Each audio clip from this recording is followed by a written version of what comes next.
Hello बच्चों, बेटे कैसे हो आप लोग। आज के इस लेक्चर के माध्यम से हम स्टडी करेंगे इंटरेस्ट ऑन ड्राइंग का इंपोर्टेंट एडजस्टमेंट जो हमें पार्टनरशिप के अकाउंट में करना होता है। यहां आपको पता होना चाहिए कि ड्राइंग्स क्या होते हैं। आपने 11th स्टैंडर्ड में स्टडी भी किया होगा, काफी अच्छे से पता होगा कि ड्राइंग वो राशि होती है, वो अमाउंट होती है जो ओनर्स के द्वारा पर्सनल यूज के लिए बिजनेस से निकाल ली जाती है during the concern accounting period. ये जो ड्राइंग होती है हो सकता है पार्टनरशिप डीड के अंदर इस पर हमें कोई इंटरेस्ट चार्ज करने का प्रोविजन हो, जैसे इंटरेस्ट ऑन कैपिटल प्रोवाइड किया जाता है पार्टनर्स को, वैसे ही इंटरेस्ट ऑन ड्राइंग उनसे चार्ज किया जाता है, उनसे कलेक्ट किया जाता है। लेकिन जब तक पार्टनरशिप डीड में इंटरेस्ट ऑन ड्राइंग या इंटरेस्ट ऑन कैपिटल या अदर कोई बेनिफिट से रिलेटेड कोई भी प्रोविजन हमने एंश्योर नहीं कर रखा, तब तक हम ना तो इंटरेस्ट ऑन ड्राइंग चार्ज कर सकते हैं, ना ही इंटरेस्ट ऑन कैपिटल प्रोवाइड कर सकते हैं। तो यहां सबसे पहले हमें ये चेक करना पड़ेगा कि क्या हमारे पार्टनरशिप डीड में ऐसा कोई क्लोज है या नहीं है। अगर ऐसा कोई क्लोज है तो उस रेट से हमें उस पीरियड के लिए इंटरेस्ट ऑन ड्राइंग चार्ज करना पड़ेगा पार्टनर से, जो पीरियड वो रेट हमें मेंशन करके दे रखा है। ये आपको पता होना चाहिए कि जो इंटरेस्ट ऑन ड्राइंग होता है वो प्रॉफिट एंड लॉस एप्रोप्रिएशन के क्रेडिट साइड में शो किया जाता है। इसकी वजह से जो प्रॉफिट एंड लॉस अकाउंट का प्रॉफिट हम लेके जाते हैं profit and loss appropriation account में, क्रेडिट साइड में लिखते हैं by net profit as per profit and loss account, वो इंक्रीज हो जाता है, डिविजिबल प्रॉफिट बढ़ जाता है।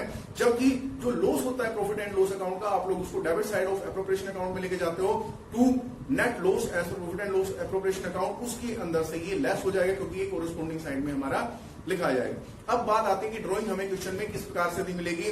या तो आपको लमसम अमाउंट दी मिलेगी कि एबीसी साझेदार है, ए ने वर्ष के दौरान 20,000 रुपए निकाले, सी ने 40,000 रुपए निकाले, ऐसे ही बी ने 60,000 रुपए निकाले। तो अलग अलग राशियां दे रखी हैं और इस राशि पर आपको इंटरेस्ट ऑन ड्राइंग कैलकुलेट करना पड़ेगा।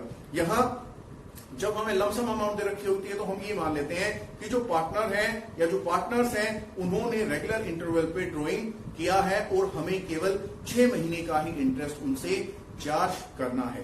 तो फॉर्मूला हमारा क्या रहेगा, एवरेज पीरियड को कंसिडर करते हुए amount into rate into time period, और time period is going to be 6/12, 6 महीने का ही इंटरेस्ट हमें उनसे चार्ज करना है।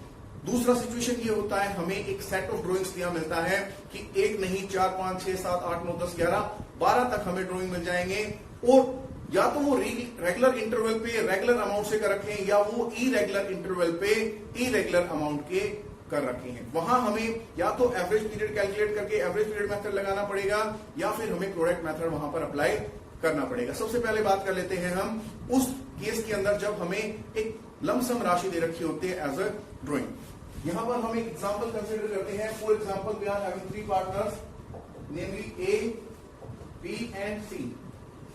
It is given in the question that 15,000 were withdrawn by A during the year, 20,000 by B and rupees 15,000 by C.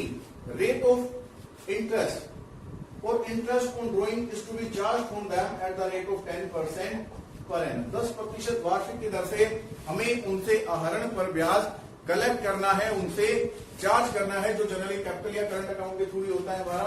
वो बात हम यहाँ डिस्कस नहीं करेंगे, पहले तो हमें राशि की गणना करनी पड़ेगी। यहाँ सपोज करें किसी भी पार्टनर को आप चूज कर लें, जैसे हमने सी को चूज कर लिया, किसी को कितना amount as an interest on drawing pay करना पड़ेगा करंट ईयर में। सो पहले आप लिखेंगे अमाउंट, फिर आप लिखेंगे रेट विच इज 10% गिवन है हमारा, उसके बाद आप लिखेंगे पीरियड। अगर लमसम अमाउंट है तो पीरियड हमारा रहेगा 6/12, दैट मींस हाफ ईयर का जो एनुअल इंटरेस्ट है उसका आधा ही आपको इंटरेस्ट ऑन ड्राइंग चार्ज करना है पार्टनर से। अगर हम 10% की दर से चार्ज करते हैं इसको, 1500 रुपए हमारा पूरे साल का हो गया और हाफ ईयर का हो गया हमारा 750 रुपए। तो 750 रुपए हम इंटरेस्ट ऑन ड्राइंग कलेक्ट करेंगे किससे, सी से। ऐसे ही हम बी के लिए कैलकुलेट करेंगे 1000 रुपए, और फिर हम ए के लिए भी कलेक्ट करेंगे विच विल बी अगेन 750। इस तरह से आपको इंटरेस्ट ऑन ड्राइंग कैलकुलेट करना है जब आपको एक मुश्त राशि की ड्राइंग दे रखी है। दूसरी बात आती है हमारी, जब हमें सेट ऑफ ड्राइंग्स दे रखा है तो सेट ऑफ ड्राइंग्स या तो regular amount and regular interval पे हो सकता है या irregular interval and uneven amount का हो सकता है। रेगुलर इंटरवल में क्या होता है बेटे, जैसे हर माह की शुरुआत में, हर माह के अंत में एक निश्चित राशि का विड्रॉल किया गया है for each month, for each quarter, for each half annual और for first 9 month, last 9 month, इस तरह से दे रखा है हमें। तो यहाँ पर टाइम इंटरवल भी हमारा रेगुलर है और अमाउंट भी हमारी रेगुलर है। यहाँ आप लोगों को एवरेज पीरियड कैलकुलेट करना पड़ेगा।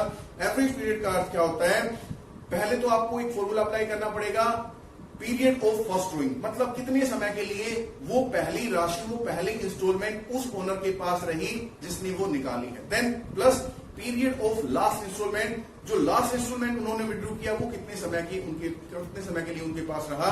उसके बाद इसको हम 2 से डिवाइड करेंगे ताकि हम एवरेज पीरियड कैलकुलेट कर पाए। फॉर एग्जाम्पल यहां पर हमारे पास एक पार्टनर है ए, उन्होंने हर माह 2000 रुपए हर महीने के मध्य में विड्रॉ किए, ठीक है। तो अगर एक महीने में 2000 रुपए की ड्रॉइंग करेगा तो 12 महीने में वो डेफिनेटली 24,000 रुपए की ड्रॉइंग कर चुका है। तो अमाउंट यहां हमारा आ गया 24,000। रेट हमारे गिवन है, सपोज करें 10% इंटरेस्ट ऑन ड्रॉइंग हमें उस पर चार्ज करना है। अब हमें यहां पीरियड कैलकुलेट करना है। फॉर एग्जाम्पल हर माह के मध्य में, सो जो पहली वो ड्रॉइंग करेगा, फाइनेंशियल ईयर हमारा 1 अप्रैल से स्टार्ट होता है, 31 मार्च को सक्सेसिव ईयर को हमारा समाप्त हो जाता है। तो पहली ड्रॉइंग वो करेगा 15 अप्रैल। ये ड्रॉइंग उसके पास कितने समय के लिए रहेगी? 11.5 महीने के लिए, 11.5 मंथ्स के लिए। जो लास्ट वो ड्रॉइंग करेगा वो 15 मार्च को करेगा, लास्ट मंथ के मिडिल में करेगा, तो वो ड्रॉइंग उसके पास केवल हाफ मंथ के लिए रहेगी। 11.5 प्लस 0.5 इट विल बी 12। तो 12 महीने का हमारा टोटल पीरियड आ गया। पहली ड्रॉइंग उसके पास कितने समय के लिए रही है? 11.5।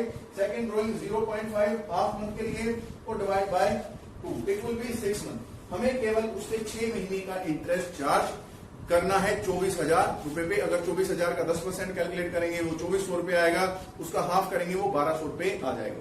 लेकिन जब वो हर महीने की शुरुआत में ड्रॉइंग करता है तब कैसे कैलकुलेट करें? पहली ड्रॉइंग कब करेगा? 1 अप्रैल को करेगा। लास्ट ड्रॉइंग कब करेगा? 1 मार्च को करेगा। तो पहली ड्रॉइंग उसके पास कितने समय के लिए रहेगी? 12 महीने के लिए।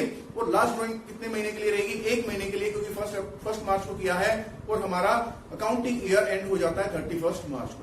सो 12 प्लस 1 13 डिवाइड बाई 2 6.5 मंथ के लिए आपको इंटरेस्ट प्रोवाइड करना पड़ेगा। आप लिखेंगे amount into rate into period which is going to be 6.5 by 12 और 13.24। कुछ भी आप लिख सकते हैं जैसा आपको क्वेश्चन में दिया गया है। फिर बात करते हैं एवरेज पीरियड के बाद।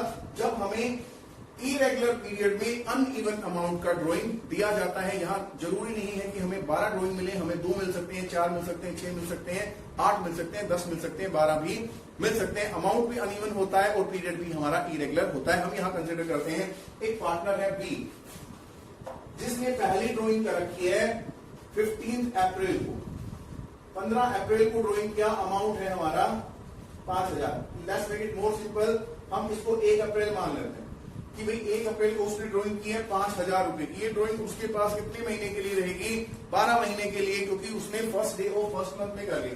दूसरी ड्रॉइंग उन्होंने किया है 31 ऑफ जुलाई को, तो अमाउंट है हमारा 10,000 रुपए। यहां हमें क्या करना पड़ेगा? प्रोडक्ट कैलकुलेट करना पड़ेगा। प्रोडक्ट का मतलब क्या होता है? Amount into period. पहली ड्रॉइंग का अमाउंट कितना है बेटे? 5,000 रुपए। पीरियड कितना है? 12 महीने। दूसरी ड्रॉइंग का अमाउंट कितना है? 10,000। पीरियड कितना रहेगा? अगर 31 जुलाई को उसने ड्रॉइंग किया है तो 4 महीने हमारे बीत चुके हैं, जा चुके हैं। अप्रैल, मई, जून, जुलाई, 8 महीने के लिए वो ड्रॉइंग उसके पास रहेगी। तो फर्स्ट अमाउंट हमारी आएगी 60,000 और सेकेंड अमाउंट आएगी हमारी 80,000। हमें समेशन ऑफ दिस प्रोडक्ट करना है which is going to be 1,40,000। Product आ गया हमारा 1,40,000। वो सारी राशियां जो उसने वर्ष के दौरान एज अ ड्रॉइंग बिजनेस से विड्रू की है। अब इस 1,40,000 पे आपको केवल 1 माह के लिए ब्याज कलेक्ट करना है। कैसे करेंगे? 1,20,000 into rate which is going to be 10/100। So 1,20,000 का 10% 12,000 रुपए होता है। उस पर 1 महीने का इंटरेस्ट हमें प्रोवाइड करना होता है, that is going to be ₹1,000। 1,000 रुपए का ब्याज उससे चार्ज किया जाएगा। अब हम इसी क्वेश्चन को अल्टरनेटिव न्यूमेरिकल्स के साथ अदर सिचुएशंस में कंसीडर करेंगे। या तो लमसम अमाउंट दे रखी है या फिर हमें सेट ऑफ ड्रॉइंग्स दे रखा है। आशा करते हैं यहां तक जहां तक हमने आपको सोल्व करके दिखाया है आप लोगों को समझ में आ गया होगा। अब हम अपने न्यूमेरिकल्स को सोल्व करते हैं। बच्चों अब हम सोल्व करते हैं प्रैक्टिकल प्रॉब्लम दोनों सिचुएशन में, जब हमें लमसम अमाउंट दे रखी होती है ड्रॉइंग की और जब हमें सेट ऑफ ड्रॉइंग्स दे रखा होता है। यहां हमने एक प्रॉब्लम डिवाइस की है। R&SR partners withdrew 60,000, 85,000 respectively. Interest on drawing is to be charged at 12% per annum. R और S दो साझेदार हैं जिन्होंने वर्ष के दौरान ₹60,000 और 85,000 रुपए के आहरण किए हैं, जिस पर हमें 12% वार्षिक की दर से ब्याज चार्ज करना है, कलेक्ट करना है उनसे। यहां पर जब हमें लमसम अमाउंट दी होती है तो हम क्या मान लेते हैं, रेगुलरली उन्होंने ड्यूरिंग द ईयर ड्रॉइंग्स किए हैं तो हमें केवल 6 मंथ का इंटरेस्ट ऑन ड्रॉइंग चार्ज करना पड़ेगा। जब हम आर के लिए कैलकुलेट करेंगे, this is going to be amount है 60,000 रुपए जो उसने ड्रॉइंग की है।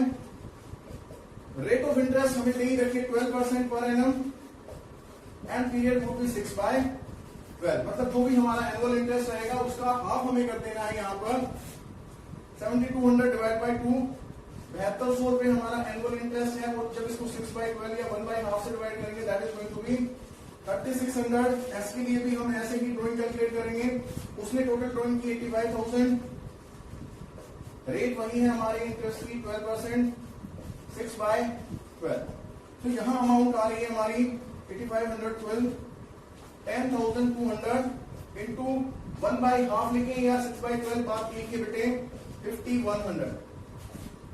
हमारे लमसम ड्राइंग का केस काफी इजी होता है, सिंपली आपको हाफ ईयर का ही ड्राइंग पर इंटरेस्ट चार्ज करना होता है, 6 मंथ के लिए इंटरेस्ट ऑन ड्राइंग चार्ज करना होता है। जब बात आती है हमारे सेट ऑफ ड्राइंग्स की, वहां थोड़ा सा डिफिकल्ट हो जाता है हमें कि हम एवरेज पीरियड मेथड अप्लाई करें और या प्रोडक्ट मेथड अप्लाई करें। सबसे पहले हम बात कर लेते हैं एवरेज पीरियड मेथड, जिसके लिए हमें एवरेज पीरियड कैलकुलेट करना पड़ता है। लेकिन उसके लिए सिचुएशन क्या होती है हमारी, जब किसी पार्टनर ने रेगुलर इंटरवल पे इवन अमाउंट की ड्राइंग कर रखी है। जब इरेगुलर इंटरवल पे अनइवन अमाउंट की ड्राइंग की गई है तो हमें प्रोडक्ट मेथड अप्लाई करना पड़ेगा। That means amount multiply by number of months और नंबर ऑफ डेज। उसके बाद हम 1 मंथ और 1 दिन का इंटरेस्ट हम उस पर प्रोवाइड कर सकते हैं, जैसा कि केस हमें दे रखा है। अब हम एक और प्रॉब्लम कंसिडर करते हैं जिसके अंदर हमारे को रेगुलर इंटरवल और इवन अमाउंट्स की ड्राइंग दे रखी है। सेम केस है हमारे पास, आर और एस दो साझेदार हैं। आर विड्रू ₹2000 पर मंथ, हर महीने उसने 2,000 रुपए का आहरण किया at the end of each month. लेकिन हर माह के अंत में जो एस है उसने भी ड्राइंग किया है 4 ऑफ ₹8,000 पर क्वार्टर। हर तिमाही में उसने 8,000 रुपए की ड्राइंग की है ड्यूरिंग द क्वार्टर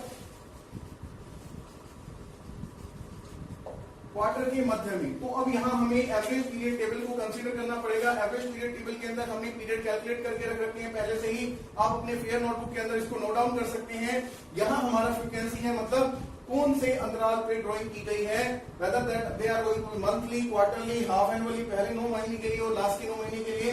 यहाँ पर हमारा टाइमिंग ऑफ विड्रॉल है, बिगनिंग में किया, महीने किया, क्वार्टर के, या फिर अंत में किया, या फिर महीने या क्वार्टर के या हाफ एनुअल के मिडिल में किया है, वो सारा हमारा यहाँ दे रखा है। सबसे पहले हमें ये कैलकुलेट करना पड़ेगा कि टोटल अमाउंट ऑफ ड्राइंग कितना है। आरओएस का 2,000 रुपए हर माह अगर ड्राइंग करेगा तो 24,000 रुपए की ड्राइंग को टोटल कर पाएगा एक वर्ष में। ऐसे ही आप एस के लिए भी कैलकुलेट कर सकते हैं। अगर हर तिमाही में वो 8,000 रुपए की ड्राइंग करेगा तो वो भी 32,000 रुपए की ड्राइंग एक वर्ष के दौरान कर पाएगा। 8,000 into 4, there are 4 quarters in year. अब हमें रेट जो हमारे गिवन होती है, for example this is going to be 12, जैसा कि हमारे प्रीवियस न्यूमेरिकल में दे रखा था। उसके बाद हमें पीरियड फाइंड आउट करना होता है। एवरेज पीरियड टेबल की हेल्प से आप इजीली इसको फाइंड आउट कर सकते हैं। आपको बार बार कैलकुलेट करने की जरूरत नहीं है। Period of first instalment, period of last instalment divide by 2 हमने सारा कैलकुलेट करके ही रख रखा है। इसी को आप नोट डाउन करें, इसी को फॉलो करें। पहली ड्राइंग कब की है देखें, per month at the end of each month. ये हमारी मंथली ड्राइंग है at the end of month का मतलब 5.5 मंथ। आप इसको 11/24 लिखें या 5/5.5/12 लिखें। ऐसा ही हम यहाँ कैलकुलेट करेंगे क्वार्टरली ड्राइंग्स है during the quarter, that means middle of quarter which is going to be for 6 month, 6/12। ये आप लोग हमें कैलकुलेट करके बताएंगे that what amount you calculated as an interest on drawing for either of this partner R and S. Now we are going to consider the case of product method when we are provided with uneven amount drawings at irregular interval. I'm sure that you are done with this. बच्चों अब हम practical problem solve करेंगे product value method से। जब हमें uneven amount के drawings irregular interval पे दे रखे हैं जो पार्टनर्स ने किए हैं। तो ऐसे दशा में हम क्या करते हैं, हम product value method table create करते हैं हर एक पार्टनर के लिए एक टेबल 4 कॉलम्स के साथ। जो हमारा फर्स्ट कॉलम होता है उसमें वो अमाउंट्स दी जाती हैं जो पार्टनर्स ने ड्यूरिंग द ईयर विड्रॉ किए हैं। सेकंड कॉलम में हम टाइम पीरियड या आप बोल सकते हैं मंथ या डेट दे सकते हैं। थर्ड कॉलम में हमारा टाइम, जिस समय के लिए वो अमाउंट को आहरण उस साझेदार के पास रहा है। और फोर्थ कॉलम हमारा कैलकुलेशन टेबल रहता है जहां हमें product of drawing and time calculate करना पड़ता है। जो अमाउंट है उसको हमें समय के साथ, जिस समय के लिए वो साझेदार के पास रहा है, उससे मल्टीप्लाई करके हम प्रोडक्ट कैलकुलेट करेंगे। बॉटम में हमारे को रो दे रखा है जहां हम sum total of product calculate करेंगे, मतलब गुणांक क्या रहेगा उन सभी ड्रॉइंग्स और उनके टाइम के मल्टीपल्स का। उसके बाद हम अपना फॉर्मूला अप्लाई करेंगे जो इंटरेस्ट ऑन ड्रॉइंग का होता है, amount into rate into 1 month. अगर मंथ्स में हमें समय दे रखा है तो 1/12 करेंगे, अगर हमें डेज में टाइम दे रखा है तो 1/365 हमें करना पड़ेगा। और यहाँ टाइम में मल्टीप्लीकेशन भी नंबर ऑफ डेज के साथ रहेगा। अमाउंट का जितना ज्यादा मैग्नीट्यूड आएगा उतना ही बड़े अमाउंट से हमें उसे डिवाइड करना पड़ेगा। दैट मीन्स 365 से हमें उसे डिवाइड करना पड़ेगा। तो हम यहाँ बात करते हैं, सबसे पहले हमें ड्रॉइंग्स दे रखी हैं। पार्टनर ए ने जो ड्रॉइंग की है ₹12,000 on April 30th, ₹4,000 July 1st, 15,000 August 1st, 20,000 31st of March. Here we are having drawings made by B.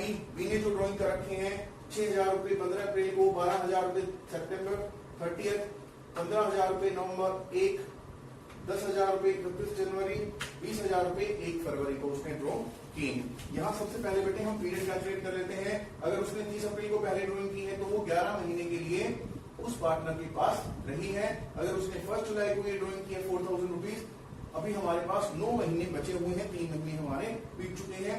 फिर बात करते हैं अगस्त 1st, अगस्त हमारा 8वां महीना होता है, that is going to be 8 month हमारे बचे हुए हैं। अगस्त, सितंबर, अक्टूबर, नवंबर, दिसंबर, जनवरी, फरवरी एंड मार्च। 31 मार्च ये टाइम हमारा एंड होता है, एंड डे है। 1 अप्रैल ऑफ नेक्स्ट ईयर से हमारा नेक्स्ट फाइनेंशियल ईयर स्टार्ट हो जाएगा। तो ये ड्रॉइंग केवल एक दिन के लिए ही रहा, इसके लिए हमें कोई ड्रॉइंग कैलकुलेट करने की, इंटरेस्ट ड्रॉइंग कैलकुलेट करने की आवश्यकता नहीं है, क्योंकि वो डे कभी काउंट नहीं किया जाता जिस डे में हम ड्रॉइंग करते हैं। यहाँ हम प्रोडक्ट कैलकुलेट करेंगे 11 into 12, that is going to be 1,32,000, 1,32,000 रुपए। 9 इंटू 4 36,000। उसके बाद 8 इंटू 15 1,20,000,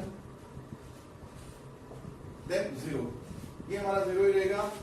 ये हम कैलकुलेट करते हैं 168 प्लस 20, 186 प्लस 1 286, सॉरी 288, 2,88,000 रुपए हमारा प्रोडक्ट कैलकुलेशन आया है। अब ऐसा ही हम यहां करेंगे। अगर 15 अप्रैल को ड्रॉइंग की है तो ये 11.5 महीने के लिए उस साझेदार के पास रही है। 30 सितंबर को की है, सितंबर हमारा जा चुका है। अक्टूबर, नवंबर, दिसंबर, जैन, फेब, मार्च, सो ये 6 महीने के लिए साझेदार के पास रही। नवंबर 1st, November, December, January and फरवरी, मार्च 5 महीने के लिए। जनवरी 31st 2 महीने के लिए। फेब 1st भी हमारा 2 महीने के लिए। अब आप मल्टीप्लाई करेंगे अमाउंट को पीरियड के साथ। 66 plus 3 69,000, then 6 into 12 72,000, 5 into 15 75, 2 into 10 20, 20 into 2 40। अब यहां भी हम sum total of product calculate करने जा रहे हैं। 7 9 16 6 6 to 8 7 15 7 22 and 6, 2,76,000। अब हमें फॉर्मूला अप्लाई करके given rate of interest on drawing से फाइंड आउट करना है कौन से साझेदार से कितना इंटरेस्ट ऑन ड्रॉइंग कैलकुलेट किया जाए। सबसे पहले ए के लिए हम ड्रॉइंग के इंटरेस्ट कैलकुलेट करते हैं। Amount was 2,88,000, rate is given 10% per annum, then time period is 1 month. अगर यहाँ हमारा डेज में टाइम दिया होता तो हम क्या करते 1/365, एक ही दिन का हमें ब्याज देना पड़ता, लेकिन अब महीनों में दिया है तो हम 1/12 से इसको मल्टीप्लाई करेंगे। This is going to be 28,800 into 12, that means it would be 2,400 rupees। 2,400 रुपए का इंटरेस्ट ऑन ड्रॉइंग हम कलेक्ट करेंगे पार्टनर ए से। ऐसे ही हम बी के लिए कैलकुलेट कर सकते हैं।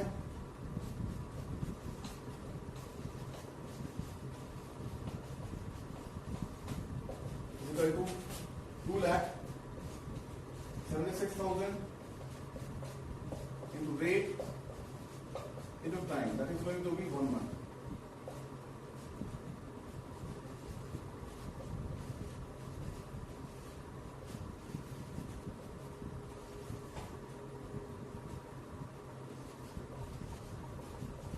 ₹2300 का आहरण पर ब्याज हम कलेक्ट करेंगे साझेदार बी से। आई एम श्योर आपको ये सारे तीनों के तीनों मेथड समझ में आ गए होंगे। जब हमें लमसम अमाउंट दिया जाता है तो हम सिंपली क्या करते हैं, 6 महीने का इंटरेस्ट प्रोवाइड करते हैं। जब हमें सेट ऑफ ड्रॉइंग्स दिया जाता है तो हमें दो सिचुएशंस मिलते हैं। अदर सिचुएशंस में हमारे डिफरेंट मेथड्स होते हैं। पहली सिचुएशन होती है इवन अमाउंट की ड्रॉइंग्स रेगुलर इंटरवल पर की गई हैं, वहां हमें एवरेज पीरियड टेबल को यूज करना पड़ेगा। पीरियड कैलकुलेट करके हमें उस पीरियड के लिए इंटरेस्ट कैलकुलेट करना पड़ेगा। लेकिन कब, जब हमें अनइवन अमाउंट की ड्रॉइंग्स अनइवन या इरेगुलर इंटरवल पर दे रखे हैं तो हमें प्रोडक्ट वैल्यू टेबल को तैयार करना पड़ेगा। उसकी सहायता से हम इंटरेस्ट ऑन ड्रॉइंग कैलकुलेट कर सकते हैं उन ड्रॉइंग्स पे जो पार्टनर्स ने किए हैं। आप लोगों को फिर से कहा जाता है कि आप लोग अपने निवास स्थान पर रहते ही अपने अध्ययन कार्य को पूरा करें। नेक्स्ट लेक्चर में हम डिस्कस करने जा रहे हैं next accounting problem, that is adjustment in the close account. Till then, have a good time, have a good stay.